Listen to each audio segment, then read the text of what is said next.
Hello friends, मैं हूं अजीज शेख। आप देख रहे हैं मूवी स्टॉक चैनल, जिस पर आज मैं रिव्यू करने वाला हूं थिएटर में रिलीज हुई फाइनली कई सालों के डिलेस के बाद मॉर्बियस फिल्म को, जिसे हिंदी के साथ साथ बाकी दूसरी और लैंग्वेजेस में भी रिलीज किया गया है। लेकिन फिलहाल तो मैंने फिल्म का हिंदी डब वर्जन देखा है और उसे लेकर बस मैं यही कहूंगा कि मुझे फिल्म की हिंदी डबिंग उतनी भी ज्यादा खास पसंद नहीं आई है, लेकिन मास ऑडियंस के लिए फिल्म की हिंदी डबिंग ठीक ठाक है। बाकी फिल्म PG-13 की रेटिंग है, यानी कि US सर्टिफिकेट की, तो इस फिल्म को आप अपनी फैमिली के साथ भी देख सकते हो, क्योंकि सोनी वाले बिना किसी रिस्क के वेनम की तरह अच्छे खासे पैसे कमाना चाहते हैं। जबकि अगर ऑनेस्टली देखा जाए तो मॉर्बियस के कैरेक्टर को एक R-रेटेड की फिल्म चाहिए थी, पर पता नहीं सोनी वाले इससे इतना ज्यादा क्यों डर रहे हैं, क्योंकि R-रेटेड में भी कई सारी फिल्में बनकर अच्छी खासी कमाई कर चुकी है। लेकिन जब फिल्म को ही सोनी पिक्चर्स वालों ने वेनम की हाइप को ही देखकर बनाया है, तो फिर उसका कुछ भी नहीं किया जा सकता। इसलिए अब इस टॉपिक से सीधे आते हैं फिल्म की कहानी पर, जिसके लगभग 1.5 घंटे में हमें वही सब कुछ दिखाने और समझाने की कोशिश की गई है जो ऑलरेडी ट्रेलर में पूरी तरीके से रिवील कर दिया गया है, सिवाय विलन को छोड़कर, जिसे फिल्म का प्लॉट जबरदस्ती की बचाने की कोशिश करता है, यानी कि सीक्रेट रखने की। लेकिन ऑलरेडी ये डिटेल रिवील हो चुकी है कि इस फिल्म में मैट स्मिथ ही विलन के कैरेक्टर का रोल प्ले कर रहे हैं, इसलिए जो सस्पेंस का बस था वो यहीं पर दम तोड़ देता है। बाकी बची कुची कसर तो ट्रेलर ने पूरी तरीके से निकाल कर आपके सामने रख दी है। और हाँ, फिल्म के पोस्ट क्रेडिट सीन की भी बाकी खुद सोनी पिक्चर्स वालों ने सिनेमा ब्लेंड के इंटरव्यू में इस पूरी की पूरी फिल्म को ही डायरेक्टर को स्पॉइल करने के लिए दे दिया था, जिन्होंने दिल खोलकर इस फिल्म को रिलीज से पहले ही फैंस के लिए पूरी तरीके से स्पॉइल कर दिया, जिसमें बस देखना यही रह जाता है कि माइकल यानी कि मॉर्बियस अपनी नई नई आई हुई पावर, या फिर कह लो उसके लिए कर्स, इन सभी को मेंटेन कैसे करता है, जो खुद एक रेयर डिजीज के ब्लड से जूझ रहा था। लेकिन उसका सपना खुद के साथ साथ अपने बचपन के जिगरी दोस्त लुइस को भी ठीक करने का था, और यही उम्मीद उससे कुछ ऐसा करवा बैठी है जिसके बारे में अगेन कहूंगा आपको पहले से ही पता है। लेकिन सवाल वही है कि अब आपको आपका समय थिएटर में जाकर इस लगभग 1.5 घंटे की फिल्म को देना भी चाहिए या नहीं। तो चलिए अब उन सभी के सभी डिटेल्स पर आते हैं, जिस पर आने से पहले बनेगी मेरी एक छोटी सी रिक्वेस्ट, जो की है चैनल को सब्सक्राइब, वीडियो को लाइक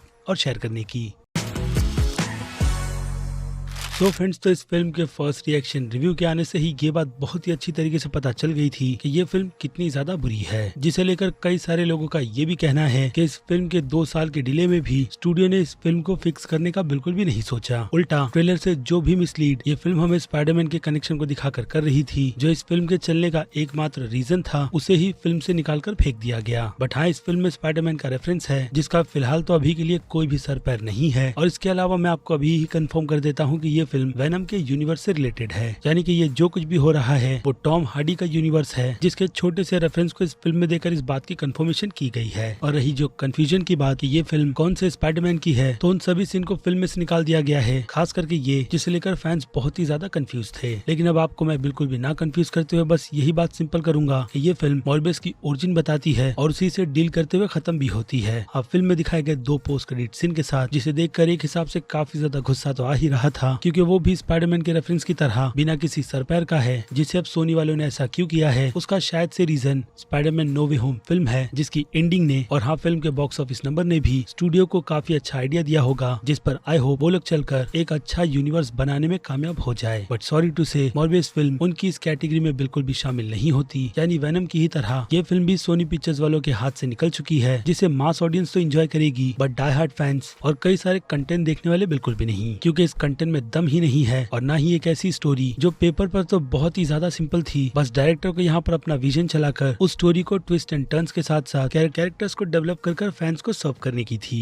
लेकिन अब उसके पीछे का रीजन हो सकता है कि सोनी ही हो, जिन्होंने फिल्म के डायरेक्टर डैनियल के इस ड्रीम को छीनकर इस फिल्म को ही बेकार बना दिया, क्योंकि उस कारण से फिल्म की जो बेकार सी एडिटिंग है वो हमें बहुत ही अच्छी तरीके से समझ आती है कि एडिटर कौन से सीन को काट कर बेमतलब के किस सीन को ज्वाइन कर रहा है। और इसी के चक्कर में कैरेक्टर्स के बचपन से लेकर बड़े होने के बाद उनके सभी के सभी स्ट्रगल्स को इस फिल्म में किसी भी तरीके का इमोशन नहीं दिया गया, ताकि हम उनमें से किसी भी कैरेक्टर्स के साथ कनेक्ट हो जाए। और फिर उसमें 4 चांद लगाने का काम फिल्म की बेकार सी लव स्टोरी भी करती है, जिसके बाद जिम्मेदारी पूरी की पूरी फिल्म की CGI के कंधों पर आ जाती है। और ऐसा ही होता है जब फिल्म में हैवी CGI बिना किसी स्टोरी के सर्व किया जाए। लेकिन ये फिल्म का पॉजिटिव पॉइंट है, जिसे लेकर कई लोगों की कंप्लेंट फिल्म के CGI को बुरा बोलने की थी, लेकिन मुझे फिल्म के CGI और उसके इफेक्ट्स अच्छे लगे हैं, जिसे बड़ी स्क्रीन पर देखने में अच्छा भी लगता है। और इसी हिसाब से ये फिल्म बस एक टाइम पास सी फिल्म बनकर रह जाती है, इतनी भी ज्यादा बुरी बिल्कुल भी नहीं जितने रिएक्शन और रिव्यू इस फिल्म के निकल कर आए हैं। क्योंकि जब इस फिल्म की रिपोर्ट निकल कर आई थी तभी ही मैंने इस फिल्म से अपनी उम्मीद बहुत ही ज्यादा कम कर ली थी और थिएटर में जाने के बाद भी इस फिल्म ने मुझे वैसा ही फील करवाया। यानी कि अगेन कहूंगा एक बस टाइम पास सी फिल्म जो इस सुपर हीरो के जॉनर में बहुत ही ज्यादा लेट बनी। क्योंकि अगर देखा जाए तो इस टाइप की सुपर हीरो की फिल्में साल 2000 के टाइम पर बनती थी जिस पर ज्यादातर लोगों की नजर बिल्कुल भी नहीं जाती थी। तो ये फिल्म भी उन्हीं कैटेगरी की फिल्म है जिसमें फिल्म का बीजीएम ठीक ठाक है, डायरेक्शन बहुत ही ओके, बाकी फिल्म के कलर करेक्शन मुझे कुछ टोन में बिल्कुल भी पसंद नहीं आए हैं और ऐसा ही हाल फिल्म की फोटो और सिनेमेटोग्राफी का भी है। और उसके बाद आ जाए परफॉर्मेंस पर तो इस पूरी फिल्म में अगर कोई एक्टर बहुत ही ज्यादा प्रॉमिसिंग लगता है तो वो नाम मैट स्मिथ के कैरेक्टर का है, जिनकी परफॉर्मेंस को देखकर आपके भी दिल से निकलकर यही बात आएगी कि असल में उन्हें इस फिल्म का असली मॉर्बियस होना चाहिए था, जारेड लेटो को बिल्कुल भी नहीं। लेकिन अब जो हो गया है यानी कि काफी अच्छा टैलेंट वेस्ट उसे भी बदला नहीं जा सकता, जिस पर अब आपके टाइम को बिल्कुल भी ना वेस्ट करते हुए मैं सीधे आ जाता हूँ इस फिल्म की रेटिंग पर, जिनमें अगर मैं बात करूँ फिल्म के एक्शन की तो जैसे कि मैंने कहा फिल्म के सीजीआई एक्शन मुझे पसंद आए हैं, इसलिए इस कैटेगरी में मैं इस फिल्म को 5 में से 2.5 स्टार की रेटिंग दूंगा। बाकी बात रही फिल्म की कॉमेडी और सस्पेंस की तो फिल्म में थोड़ी बहुत ही कॉमेडी का बैलेंस बनाकर रखा गया है, क्योंकि खुद स्टूडियो को भी नहीं पता था कि उन्हें मॉर्बियस के कैरेक्टर यानी कि माइकल को किस तरीके से डेवलप करना है, इसलिए कहीं कहीं वो हमें काफी ज्यादा सीरियस और डराने की कोशिश करते हुए लगते हैं और कहीं कहीं पर उनकी हरकतों को मजाक में कन्वर्ट कर फिल्म को लाइट रखने की कोशिश की गई है। और सस्पेंस का भी हाल कुछ ऐसा ही है जो किसी भी तरीके का सस्पेंस ही क्रिएट करने में कामयाब नहीं होता। यानी कि फिल्म की शुरुआत से लेकर एंड तक आपको ये बात तो बहुत ही अच्छी तरीके से पता होती है कि फिल्म शुरू अगर इस पॉइंट पर हुई है तो खत्म कैसे होगी, और गेस व्हाट फिल्म एग्जैक्टली वैसा ही करती है, जिस कारण से ये दोनों ही कैटेगरी 5 में से आधे स्टार से ज्यादा की रेटिंग डिजर्व नहीं करती। इसलिए अब उससे हटकर आते हैं फिल्म के ड्रामा पर, जिसमें कुछ भी इम्प्रेसिव नहीं था, जिस कारण से मैं इस फिल्म को ड्रामा की कैटेगरी में सिर्फ 2 स्टार की ही रेटिंग दूंगा। और बात जाए फिल्म के हॉरर और थ्रिल पर तो आर रेटेड की कैटेगरी को काटने के बाद जो इस फिल्म में आपको मिसिंग लगते हैं वो डेफिनेटली वायलेंस ही है, क्योंकि कई सारे ऐसे मोमेंट्स भी आते हैं जहाँ पर मॉर्बियस को काफी खोखार दिखाना चाहिए था, बट अनफॉर्चुनेट उसका इफेक्ट भी इतना पुअर है कि शायद बच्चे भी ना डरे, क्योंकि मॉर्बियस के नाखून मारने पर खून तो निकलना ही चाहिए लेकिन वो तक नहीं निकलता, जिस कारण से इन दोनों ही कैटेगरी में मैं इस फिल्म को 5 में से 1 स्टार से ज्यादा की रेटिंग तो बिल्कुल भी नहीं दूंगा। बाकी अब आ जाए मास ऑडियंस पर तो जैसे कि मैंने कहा ये फिल्म मास ऑडियंस को एंटरटेन करेगी, जिस कारण से उनकी नजर में इस फिल्म की रेटिंग बनती है B+